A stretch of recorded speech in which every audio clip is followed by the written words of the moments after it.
This is killing your SEO strategy, and here's how to fix it. I get some variation of this question all the time. If you could avoid one SEO mistake, what would it be?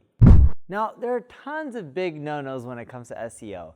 The more obvious red flags that can actually get you penalized include things like keyword stuffing, using a ton of duplicate content, buying backlinks, things like that. But there's one major issue I see a ton of newbies make, and it's probably not the one you think. Because when people think of SEO, they think of keywords, backlinks, meta descriptions, and things like that. Can you guess what it is? Let me know in the comments below. The thing I see that people look over all the time that's killing their SEO strategy is not optimizing their UX. See, search engines don't just evaluate web pages based on the keywords you use or how many backlinks you have. Your website has to provide users with a high quality experience, or they will 100% seek out a different website. Here's how you can optimize your UX so that you can kick your SEO strategy into high gear. Tip number 1, optimize your page speed. 88.5% of visitors leave a website because of slow load time. Just imagine, you pick up your phone, you go to do a Google search, you click on a result, 1 second, 2 seconds, 3 seconds, still not loaded. 4 seconds, 5 seconds, 6 seconds, halfway loaded. 7 seconds, 8 seconds, 9 seconds, fully loaded. That's a long time. You're gonna leave a site.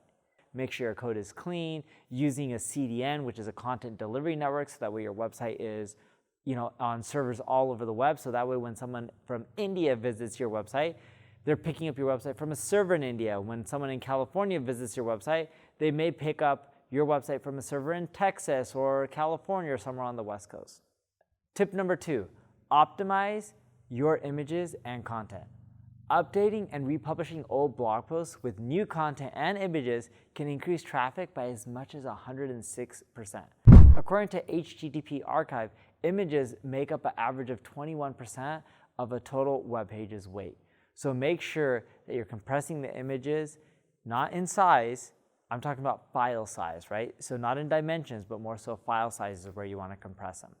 And when you update your content, optimize your images, make sure that they're images on what people are looking for, you're going to be much better off. Tip number 3, make sure your headlines are perfect. 36% of SEO experts said that the headlines were the most important SEO element.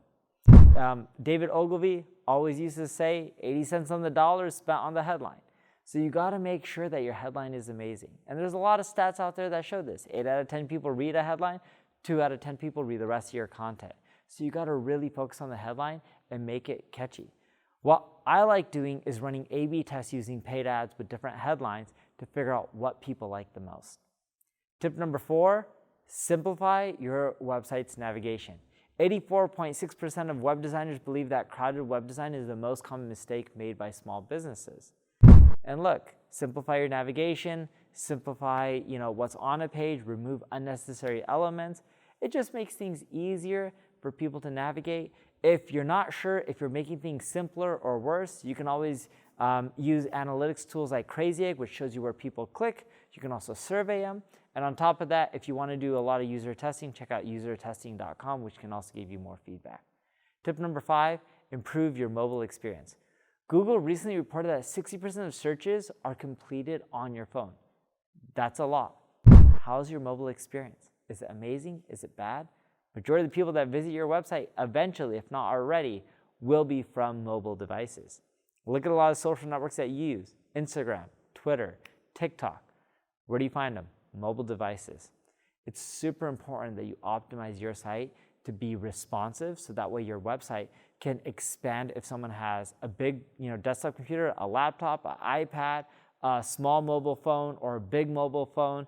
A responsive design adapts so that way it fits all these devices. And you can also use tools like browser testing to figure out if, hey, is my website actually responsive and working effectively depending on the operating system, the phone type, the screen size, and even the browser type.